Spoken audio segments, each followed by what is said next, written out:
गं गणपते नमः। भादुड़ारी बीज रो जद चंदो करी प्रकाश, रामदेव बण आवश्यु राखी जी विश्वास। नमस्कार दोस्तों, भक्ति ही शक्ति में आप सभी का स्वागत है। दोस्तों, आज हम सुनेंगे रामदेव जी की कथा। कृष्ण के अवतार। रामदेव जी का अवतार सन 1442 में भादवा सुदी दूज के दिन राजस्थान के पोखरण के ताम्रवंशी राजा अजमल के यहाँ हुआ था। राजा अजमल श्री कृष्ण की भक्ति में सदा लीन रहते थे। साथ ही वह धर्मपरायण राजा भी थे, लेकिन उनकी एक बहुत बड़ी विडंबना थी।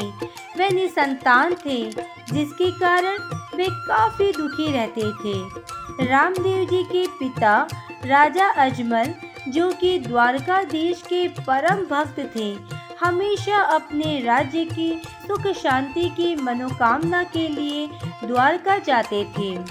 एक बार उनके राज्य में भयानक अकाल आ पड़ा और राज्य में अच्छी बारिश की मनोकामना लेकर अजमल जी द्वारिकाधीश पहुंच गए।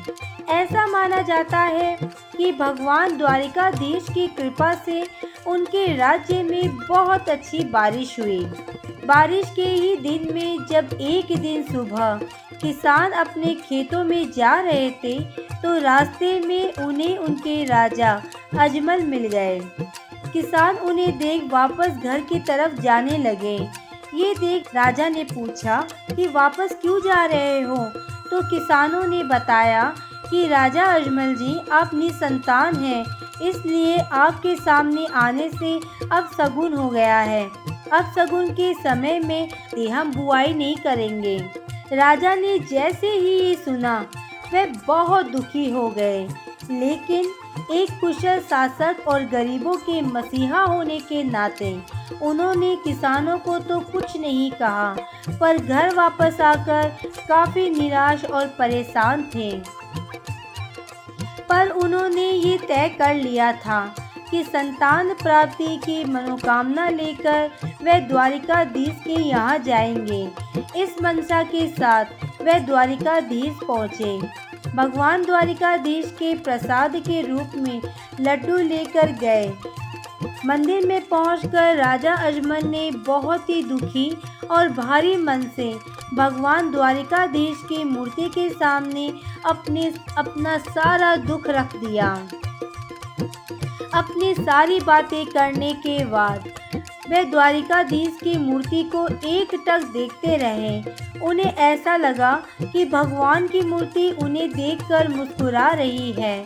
ऐसा देख अजमल जी को गुस्सा आया और उन्होंने वह प्रसाद रूपी लड्डू, जो कि द्वारिकाधीश के लिए लाए थे, वह मूर्ति पर फेंक दिया, जो कि द्वारिकाधीश की मूर्ति के सिर पर जा लगा।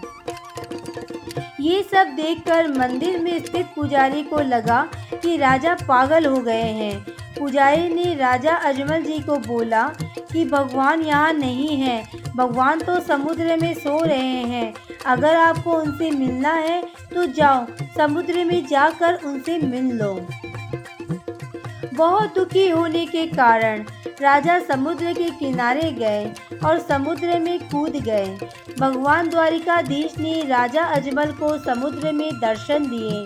श्री कृष्ण ने स्वयं बलराम जी के साथ उनके घर अवतरित होने का वरदान दिया और कहा कि वे खुद भादवा की दूज के दिन राजा अजमल के घर पुत्र रूप में आएंगे। राजा अजमल ने देखा कि भगवान के सिर पर पट्टी बंधी है। राजा अजमल जी ने पूछा, भगवान, आपको ये चोट कैसे लगी? भगवान ने कहा, मुझे मेरे एक प्यारे भक्त ने लड्डू मारा।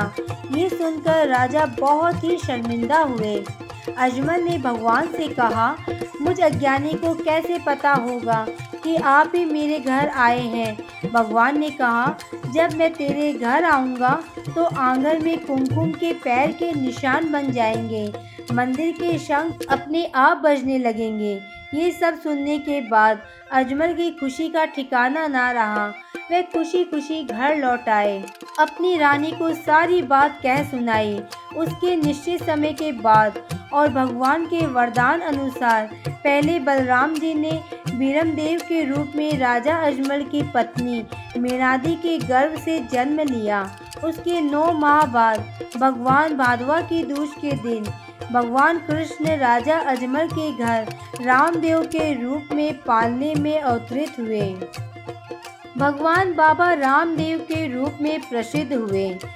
श्री कृष्ण के अवतार रामदेव जी ने बाल्यकाल से ही अपनी बाल लीलाएं दिखानी आरंभ कर दी थी। पालने में प्रकट होने के बाद वह अपनी माता मीनादी को चमत्कार दिखाया।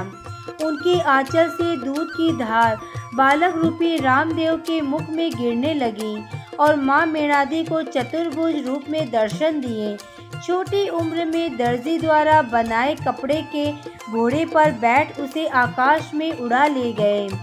जब भैरव राक्षस को इन सब बातों का पता चला तो राक्षस ने अपने छोटे भाई को रामदेव और उनके भाई बीरमदेव को पकड़ने भेजा।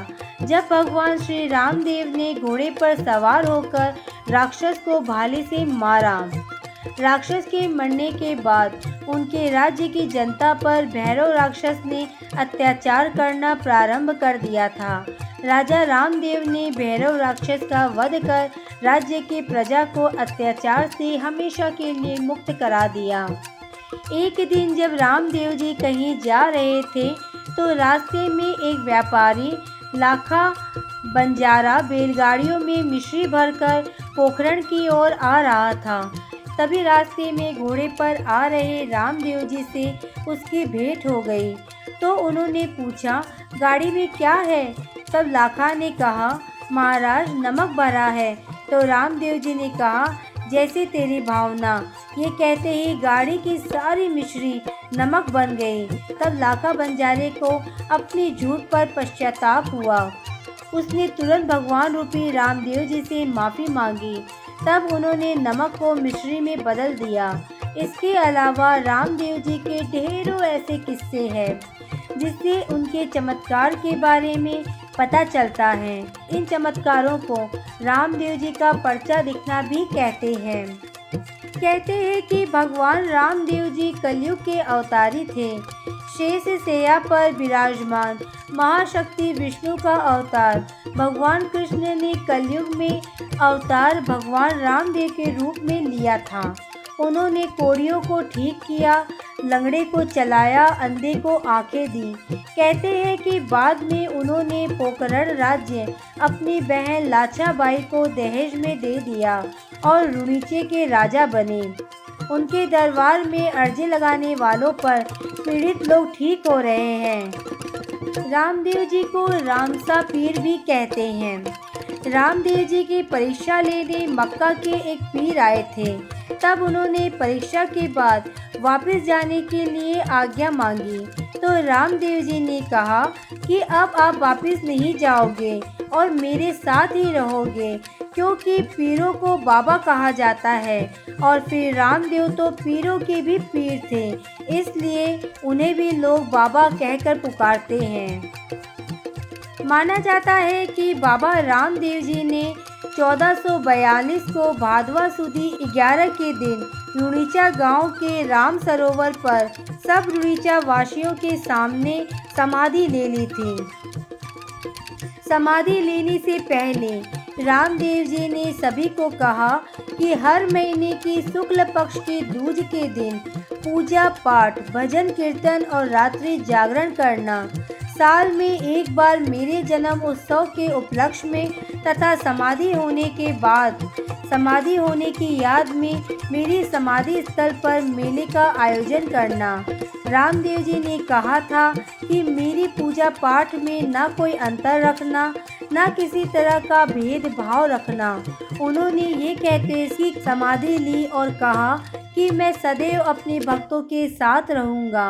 रामदेव जी की समाधि लेते ही पूरी प्रजा में बेचैनी बढ़ गई, शोक का संचार हो गया, चारों ओर हाहाकार मच गया और कुछ लोगों ने उन्हें बचाने के लिए समाधि को खोद डाला। समाधि खोदते ही सभी हैरान हो गए, क्योंकि उन्हें रामदेव के शरीर की जगह फूल मिले।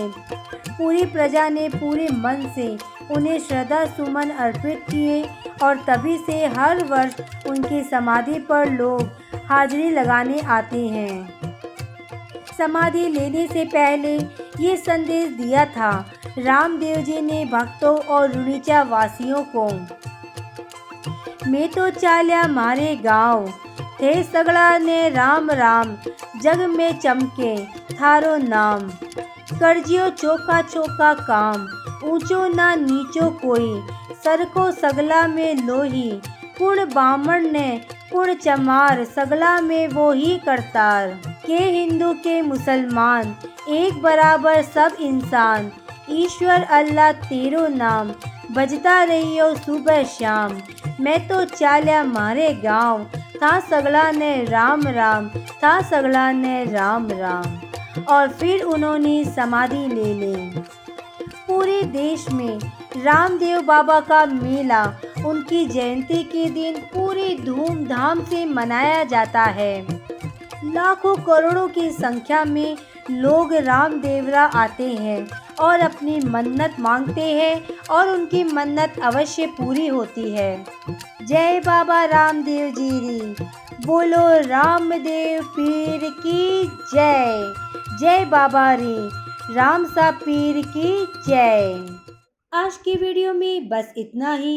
अगर आपने मुझे अब तक सब्सक्राइब नहीं किया है तो सब्सक्राइब जरूर करें, कमेंट और लाइक करना ना भूलें। इसी कामना के साथ कि आप हमेशा खुश रहें, स्वस्थ रहें। नमस्कार।